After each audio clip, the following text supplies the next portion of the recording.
Hello students, very good morning to all of you. Myself Deepak Kumar Prusti from Modern English School, Kuntinagar, Navada branch.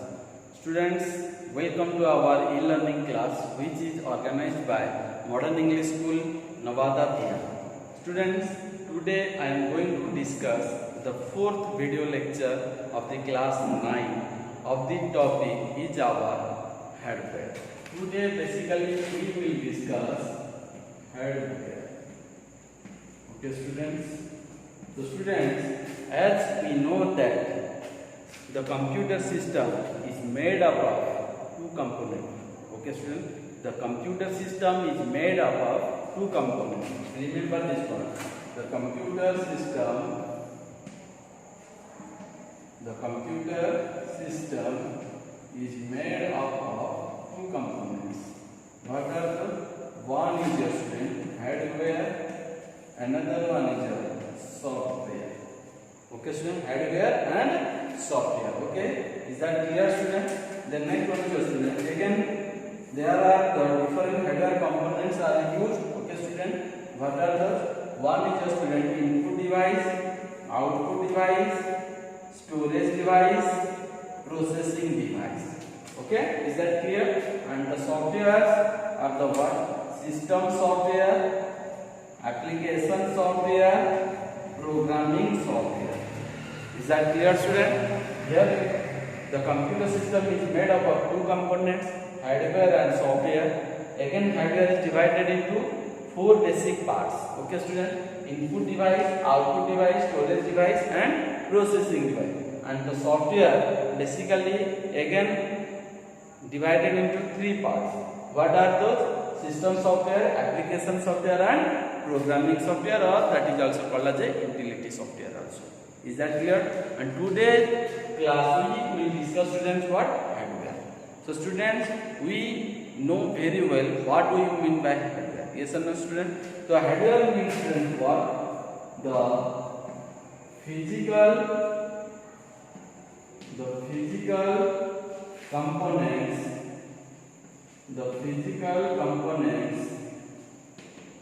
of computer system. The physical components of computer system. The physical components of computer system. Okay, physical. That means which we can see and touch. That means you can feel. Okay student, once you touch, if you are feeling something, that is our physical part. Okay student, that means that physical part of the computer system is called as a what student? Hardware, which we can see, we can touch, we can feel also. For example student, what are those hardware?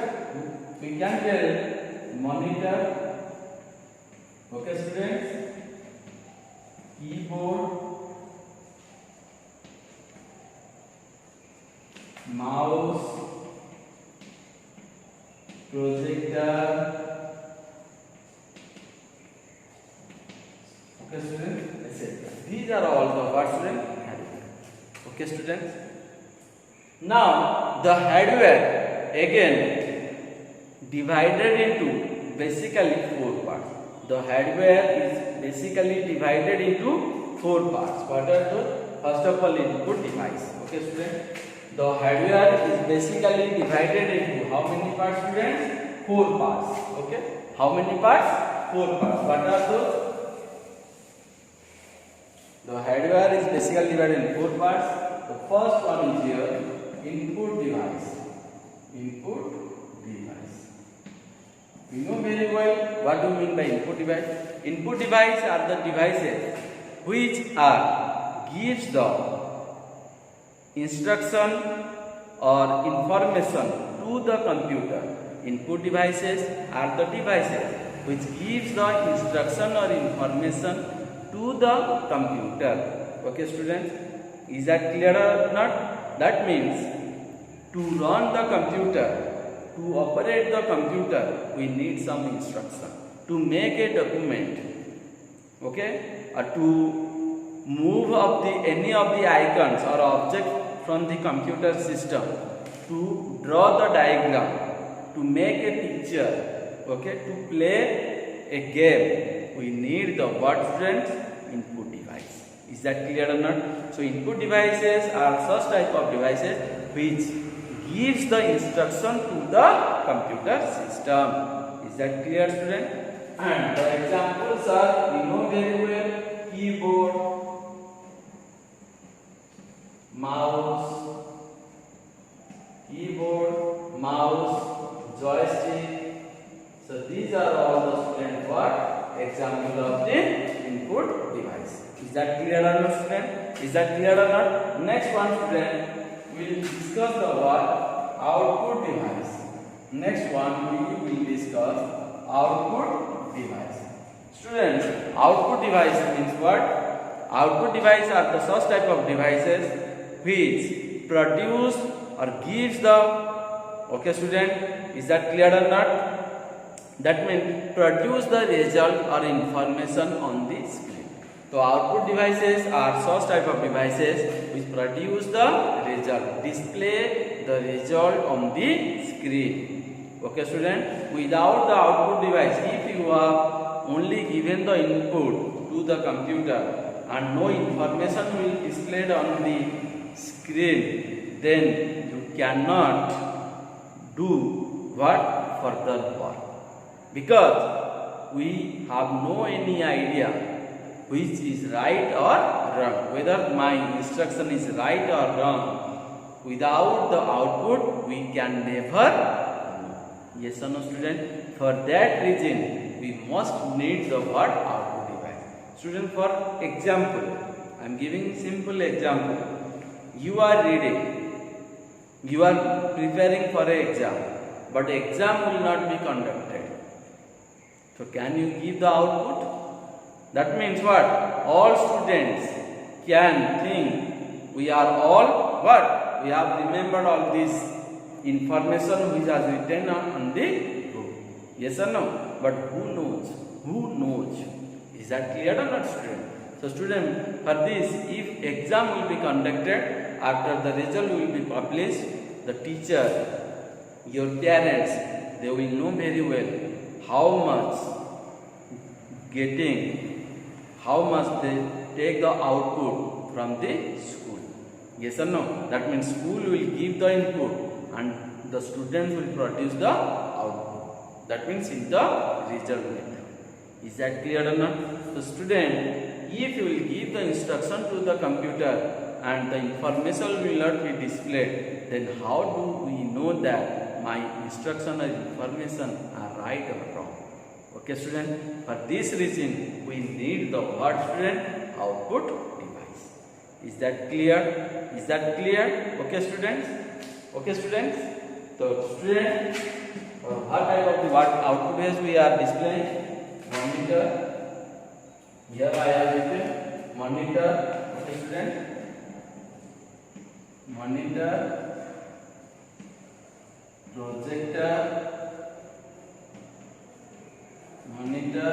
projector, okay, student. So many outputs are there. Speaker, these are all the what? Output device. Is that clear, student? So complete input device, then output device. Next come to the student what? The third one is our, okay, student, the third one, storage device. Next one is here, storage device. Okay, student. That means, student, what? The storage device are the devices which are used to store the information for permanently. Okay. That means, first of all, we must need the input device, because input, by the help of the input device, gives the instruction to the computer. Okay, student, that instruction or information will be stored in the storage device, either in the permanently or temporarily. But we must need the storage device. You take the example of the storage devices are the what, student? Pen drive, hard disk, yes or no, Blu-ray disc, DVD, ROM, okay, student, RAM also, they store the data, but not for the permanently, temporarily. Is that clear? But these are all the what student? Storage devices. The storage device are used in the computer system for store the information for the lifetime, long period of time or short period of time. But we must need the storage device.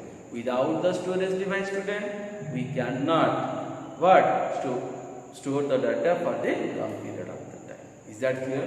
The example of the storage devices are the what student? Pen drive, hard disk,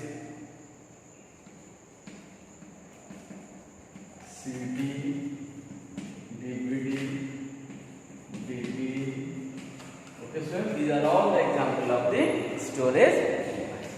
Is that clear, student? Now, the last one we will discuss now the processing device. The first one is the input device completed, then output devices, then storage devices. Now, the fourth one is very important for the computer system, that is called as a student what? Processing device. That is your processing device. That is our processing device. Okay, student, that is our processing device. Okay, student. Okay, student, processing device are the device. First of all, it will be processed given by the user's instruction. Okay, student. That means the processing device is also called as the processing device is also called as a CPU. Okay, student, CPU or processor. Okay, student, the processing device of a computer system is called as a CPU or processor. That means central processing unit or processor, or you can tell also microprocessor also. The processing device is also called as a what? CPU or processor or microprocessor. Okay, student, what is the use of this one? Student, the instruction will be processed. Without the processing, then what will happen? We cannot exact output from the computer. It may, the information what will be displayed on the screen, it will may be mistake. Okay, student? But we know that the features of the computer and characteristics of computer, that what computer can never give the wrong information. It always gives the 100% accurate result. How the computer gives a 100% accurate result? By the help of the processing device. Is that clear? So, by the help of the CPU, student, so it will be processed. If it will not be processed, it will make the information will be wrong. Is that clear, student? Okay, student. So, student, the CPU is also called as a brain of a computer. The CPU is called as a brain of a computer. Yes or no? So, student, the CPU is also called as a brain of a computer. Brain of a computer. Why this is called as a brain of a computer?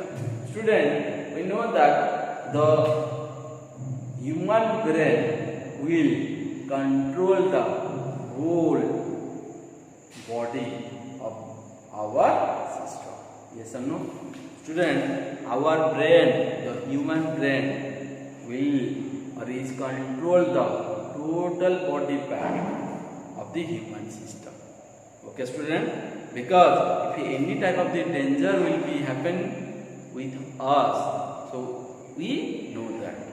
If anyone will be attacked to us, we know that any of the other person is attacking us. So we take any type of the decision, or in that case, we take any type of the action. Yes or no, student? So that means our brain is controlled, is working all the body part of the human system. Similarly, student, the CPU or processing device also controls the all the what, student? all the parts of the computer, hardware parts of the computer system. Input device, output device also, and storage device also. Is that clear or not? So that means the processing device will control the hardware components of the computer system. Okay, student. So processing device will take the information from storage device, will be processed by the user's instruction. It will be processed by the user instruction, but it will take the data from where? From storage devices. Is that clear or not? The students see this diagram. So this is the diagram of the storage device. So this is our CPU. Okay, student. This is our CPU. The CPU again divided into two parts. One is your CU, another one is your ALU. Okay, student. Is that clear or not? That means memory unit also is part of the CPU. So basically CU and ALU. So this is our word, student. Okay. So this is our CU, ALU control unit and ALU arithmetic logic unit. Okay, students. So student, the control unit, memory unit is also part of the CPU. Okay, so you can tell also MU also. Okay, students.